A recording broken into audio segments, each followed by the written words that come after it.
Assalamu alaikum students. This is Arbab Safdar Jafri, Professor of Statistics in Speeder Group of Colleges.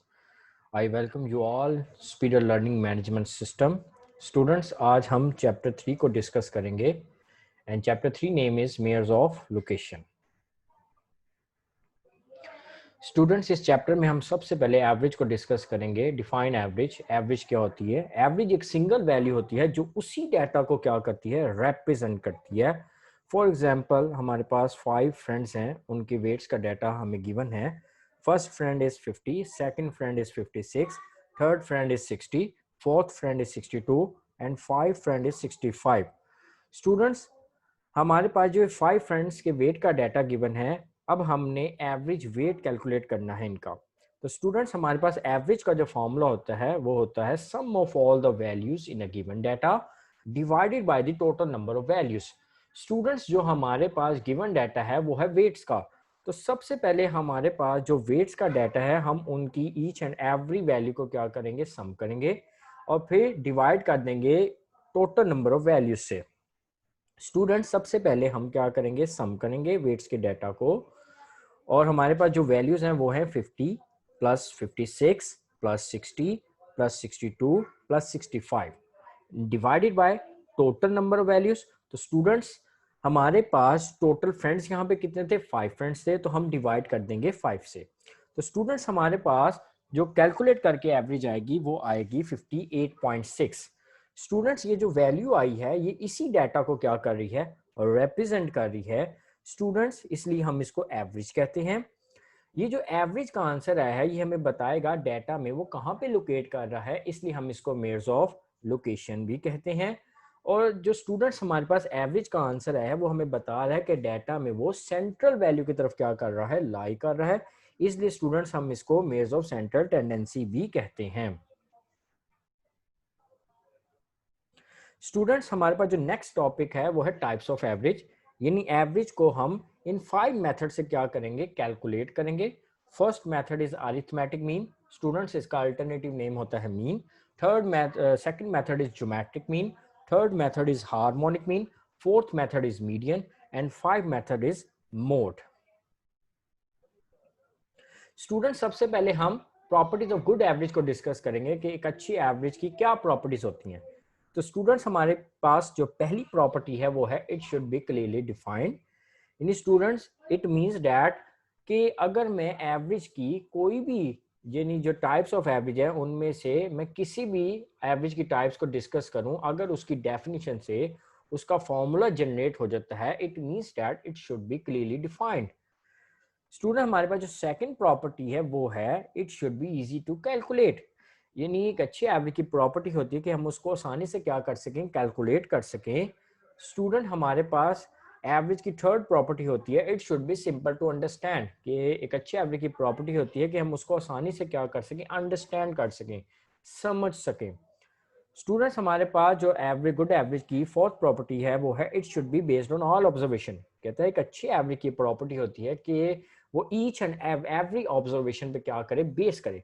Students, suppose that मैं mode लेता हूँ, हमारे पास एक given data है, हमने mode को कैलकुलेट करना है. तो जब हम मोड को कैलकुलेट करेंगे तो मोड की डेफिनेशन कहती है, हम इसको डिस्कस करेंगे. मोड की डेफिनेशन कहती है कि हम जो हमारे पास गिवन डाटा है उसमें हम सिर्फ वही वैल्यू लेंगे जो सबसे ज्यादा क्या कर रही होगी, रिपीट कर रही होगी. इट मींस दैट कि हम सिर्फ उस डाटा में से रिपीटेड वैल्यू लेंगे और बाकी वैल्यू को हम क्या कर देंगे, स्किप कर देंगे. तो ये गुड एवरेज नहीं है. गुड एवरेज की प्रॉपर्टी कहती है it should be based on all observation. यानी वो ईच एंड एवरी ऑब्जर्वेशन पे क्या कर रही हो, बेस कर रही हो. जबकि मोड सिर्फ रिपीटेड वैल्यू पे बेस कर रही होती है, ईच एंड एवरी ऑब्जर्वेशन पे ये बेस नहीं करती. इसलिए स्टूडेंट्स, वो कहता है कि एक अच्छी एवरेज की प्रॉपर्टी होती है कि वो ईच एंड एवरी ऑब्जर्वेशन पे क्या करे, बेस करे. स्टूडेंट्स, हमारे पास गुड एवरेज की जो 5 प्रॉपर्टी है वो है it should be capable of mathematical treatment. कहते हैं कि अच्छी एवरेज की प्रॉपर्टी होती है कि वो अपने अलावा किसी दूसरे स्टैटिस्टिकल फॉर्मूले में भी यूज हो. Students, for example suppose that हमारे पास वेरिएंस का फॉर्मूला है. वेरिएंस के फॉर्मूला जब हम लिखेंगे तो उसके अंदर अरिथमेटिक मीन यूज हो रहा है. स्टूडेंट्स, अरिथमेटिक मीन खुद एक स्टैटिस्टिकल फॉर्मूला है लेकिन वो किसी दूसरे स्टैटिस्टिकल फॉर्मूले में यूज हो रहा है. It means that it should be capable of mathematical treatment.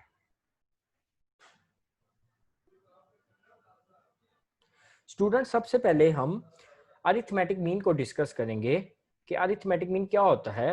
Some of all the values in a data, कहता है हमारे पास एक गिवन डाटा होगा, हम उसकी ईच एंड एवरी वैल्यू को क्या करेंगे, सम करेंगे और डिवाइड कर देंगे नंबर ऑफ वैल्यू से, यानी उस डाटा में जितनी वैल्यूज गिवन होगी हम उन सब पे उसको क्या कर देंगे, डिवाइड कर देंगे। ये हमारे पास क्या होगा, arithmetic mean. Let x1 x2 x3 so on xn be an observation। Students, वो कहता है कि हमने यहाँ पे जो ऑब्जर्वेशन ली हैं वो x की फॉर्म में ली हुई हैं। तो जब हम ऑब्जर्वेशन x की फॉर्म में लेंगे तो हम अरिथमेटिक मीन को डिनोट करेंगे x बार से। और अगर मैं यहाँ पे ऑब्जर्वेशन ले लूँ y1 y2 y3 so on yn, तो ये ऑब्जर्वेशन किस फॉर्म में, y की फॉर्म में है, तो अरिथमेटिक मीन को हम डिनोट कर देंगे y बार से। तो स्टूडेंट्स, अरिथमेटिक मीन को यहाँ पे जो हमने ऑब्जर्वेशन ली है वो x की फॉर्म में है, तो इसलिए हम अरिथमेटिक मीन को यहाँ पे डिनोट करेंगे x बार से। तो x बार इक्वल टू क्या हो जाएगा, उसने खुद डेफिनेशन में कहा है sum of all the values in a data. तो डाटा में जितनी वैल्यूज होंगी सबसे पहले हम उनको क्या करेंगे, सम करेंगे, ऐड करेंगे। तो हमारे पास जो ऑब्जर्वेशन है वो क्या है, x1 plus x2 plus so on xn divided by total values हमारे पास कितनी है, टोटल ऑब्जर्वेशन हमारे पास कितनी है, वो है n। तो हमने उसको डिवाइड कर दिया किस पे, n पे कर दिया, equal.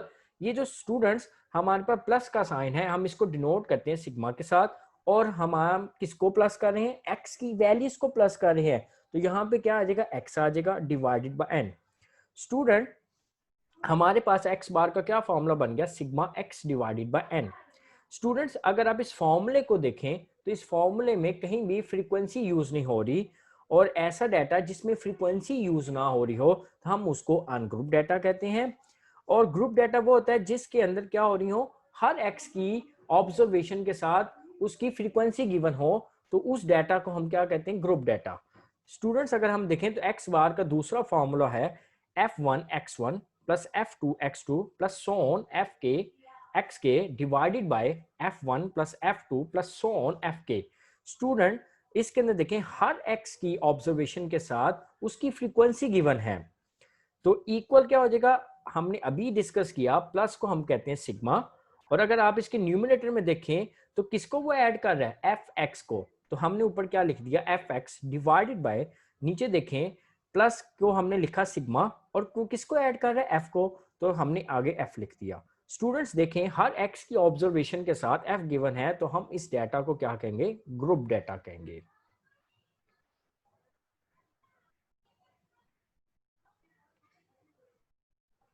Student, arithmetic mean two parts, उसके जो फॉर्मूले हैं वो टू पार्ट्स में डिवाइड हैं।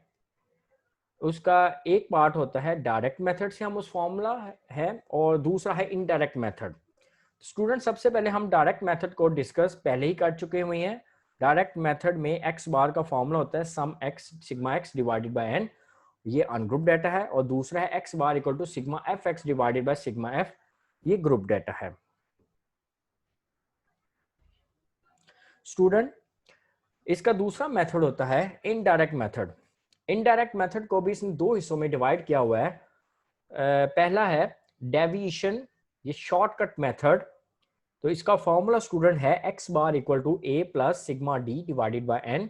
स्टूडेंट, इसके अंदर फ्रीक्वेंसी गिवन नहीं है, तो ये हमारे पास अनग्रुप डाटा है। और इसका दूसरा फॉर्मूला x बार का है a plus sigma F D divided by sigma f। Student, इसके अंदर फ्रीक्वेंसी गिवन है, तो ये हमारे पास ग्रुप डाटा है।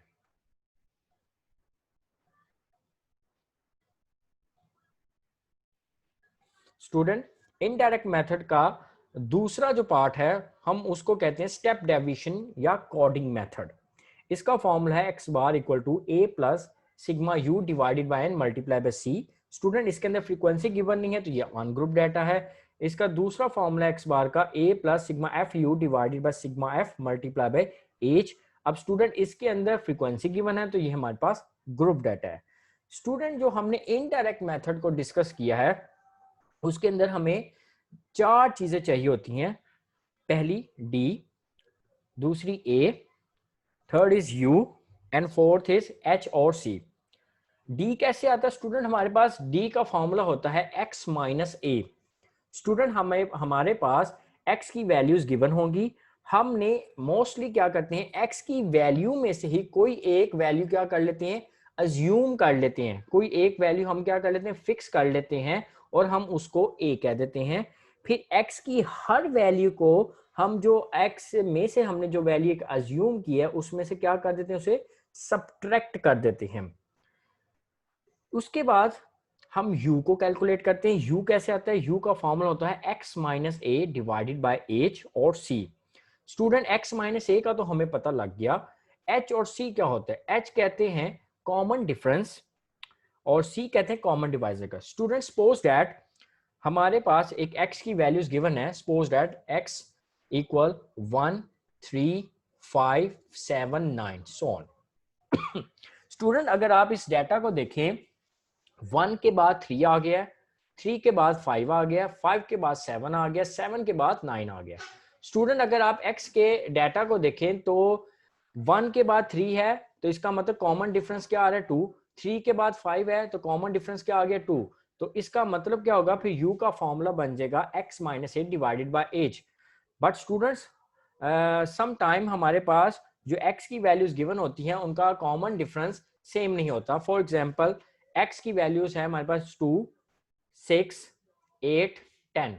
अब स्टूडेंट्स अगर आप इस डाटा को देखें तो पहली वैल्यू थी 2, दूसरी वैल्यू थी 6, तीसरी वैल्यू थी 8 और चौथी वैल्यू थी 10। अब स्टूडेंट पहली वैल्यू 2 है, दूसरी वैल्यू इसकी 6 है और 2 और 6 के दरमियान जो हमारे पास डिफरेंस है वो है 4 का। और स्टूडेंट अगर आप अगली वैल्यू देखें 6 और उससे नेक्स्ट वैल्यू थी 8 और 6 और 8 के दरमियान जो डिफरेंस है आप वहां पे देखें डिफरेंस 2 है। तो इट मींस दैट इसका कॉमन डिफरेंस नहीं आ रहा। तो जब हमारे पास कॉमन डिफरेंस नहीं आता तो फिर हम h की जगह पे c को यूज करते हैं, यानी कॉमन डिवाइजर।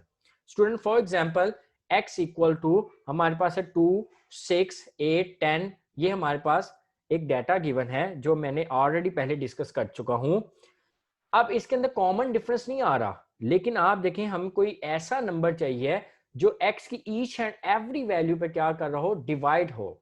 फॉर एग्जाम्पल देखें मैं 2 लेता हूं तो x की पहली वैल्यू क्या है 2, 2 के टेबल में 2 आता है। अब की अगली वैल्यू देखें 6 है तो देखें 2 के टेबल में 6 भी आता है।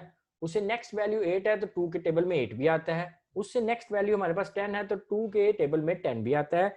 तो इट मींस दैट ये 2 एक ऐसा नंबर है जो x की ईच एंड एवरी वैल्यू पे क्या हो रहा है, को डिवाइड कर रहा है। तो ये c हमारे पास क्या आ जाएगा, कॉमन डिवाइजर। और यहाँ पे कॉमन डिवाइजर हमारे पास क्या आ जाएगा 2। Thank you students.